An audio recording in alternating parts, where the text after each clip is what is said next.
Diversification. That's a term used a lot in the investing world. Successful investors recommend that we spread our retirement across all kinds of companies, industries, even countries. It's the concept of not putting all your eggs in one basket. Why? Because dropping the basket means you could break all your eggs. And in the case of retirement, those eggs might be your nest egg. If you're like me, you've heard diversification advice many times over. What I don't hear as often is advice regarding income diversification. To say it another way, setting up multiple streams of income. When I do hear people talk about it, it's often wrong. I'm Jeremy Fisher. This is The Awakening.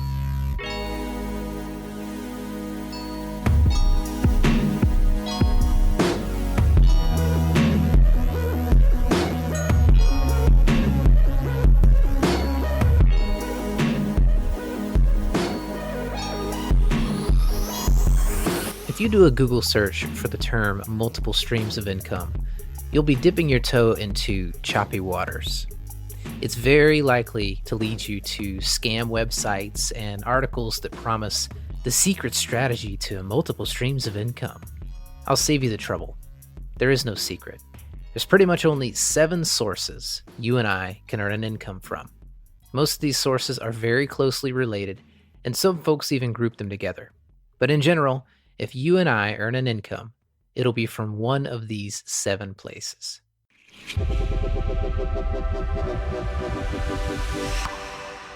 Number 1 is earned income. It's what most people consider income, and it's typically the only income stream anyone ever has. It's an income you'd be paid by an employer, typically in the form of trading time for money. Business owners that pay themselves a salary from their business profits earn an income in this bucket as well. But business owners can earn an income from the business in another form of income, which is income stream number 2, business profits. Businesses that earn a profit after paying the business owner, or the people who run it, are left with business profits. Technically speaking, if your business doesn't leave you with profits after you've paid yourself, your business doesn't really have a lot of value. You pretty much just own a job.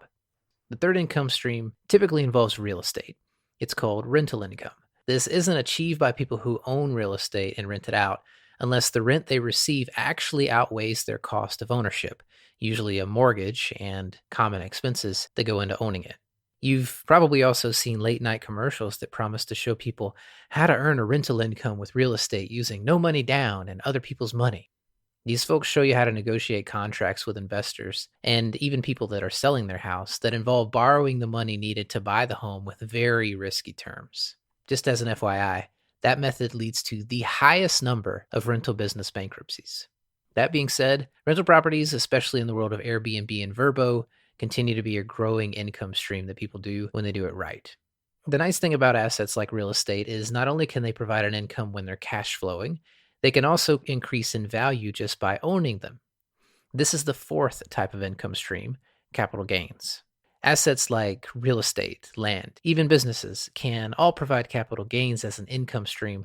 But the thing is, the income is typically only considered income when you sell them. Think about equity that you've got in your house. That's not an income stream unless you sell the house. If that happens, the equity that you have in your house becomes a capital gain, and that is when it becomes income. The 5th and least common income stream is royalty or licensing income. Royalty income is the least common because it is the hardest to get. We all know a small percentage of musicians, actors, and other entertainers get paid royalties, but some people are paid royalties on businesses and inventions. Now, we're all the way down to the 6th income stream, and we're only just now talking about stocks. This is strange considering the term diversification usually describes investments in the stock market. The 6th income stream is interest income. This income stream is responsible for creating more millionaires than any other.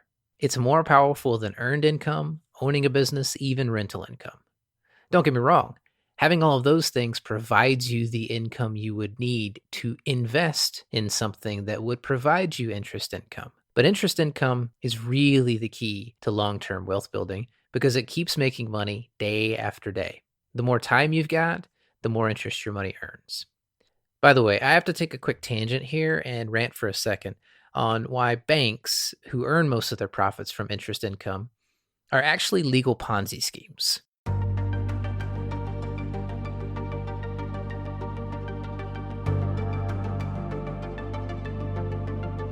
Listen, I'm not mad at banks, and I don't think what they're doing is unethical, but they are legal Ponzi schemes.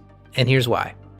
When you and I do a net worth calculation, we include how much we have in savings in that calculation. Our individual net worth is the value of what we own, called assets, minus how much we owe, called liabilities. The savings account we have in our bank counts towards the asset column and contributes to our net worth calculation. Our savings account is considered our asset. The weird thing is, banks also get to count our savings as their asset when they determine their bank's value. The bank gets to do that because our money in their account is considered money they could lend to someone else, which is how Ponzi schemes work. I give you my money to, quote, invest, and you take some of that money and give it to someone else. My money, which is my asset, becomes your asset. When you do this with enough people's money, you have set up a Ponzi scheme. Banks are the only business that can claim your assets as their asset as well. The nice thing is the FDIC insures our money, so the legal Ponzi scheme that goes on every day with banks shouldn't crash. Again, I'm not mad at banks, but let's be clear. They're legal Ponzi schemes. Anyway, sorry about that. A close relative of interest income, the final income stream, is dividend income. Certain companies pay out dividend income as an incentive for buying or holding their stock. Dividend income, interest income, and royalty income are typically the three most common passive income types, though some people are going to argue that businesses can be set up for passive income. Here's the thing. Multiple streams of income sounds like an incredible thing, and there are lots of people in the start your own business space that say you and I can have dozens, even hundreds of income streams. That's simply not true. If someone says there are more than 7 possible income streams, what they're referring to is business revenue streams, not individual income streams.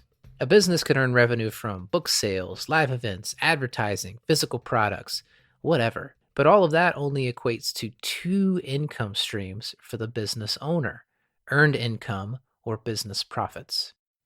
Another important distinction is that we've only addressed income streams. We haven't even talked about outflow. There are certain advantages that come from owning a business that help your outflow, also known as your expenses. The interesting thing is the income stream that has the highest tax rate is the one that's the most common: earned income. This is why you and I know the value of side hustles. Having another income stream from a business can, at a minimum, save money we would have otherwise spent on taxes.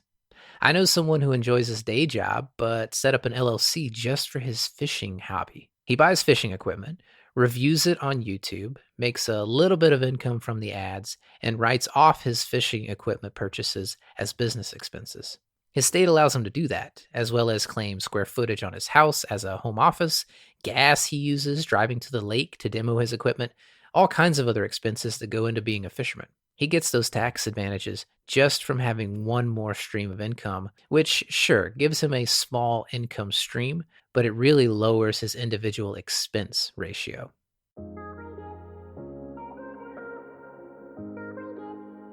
So, what's the secret to multiple streams of income?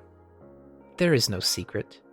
I'm sure you've even heard of all those ways to earn an income too, and that's because most things in life are pretty simple. That doesn't mean they're easy, but they're simple. Need to lose weight? Eat healthy and exercise. You don't need to buy a $5,000 fitness course to learn that. You can, and that might motivate you to eat healthy and exercise, or even show you how. But the answer was always eat healthy and exercise. The same is true with multiple income streams. Want to diversify your income portfolio? The answer was always looking back at us. Something we say in every episode. If opportunity doesn't come knocking, build a door. And in most cases, it doesn't hurt to build more than one.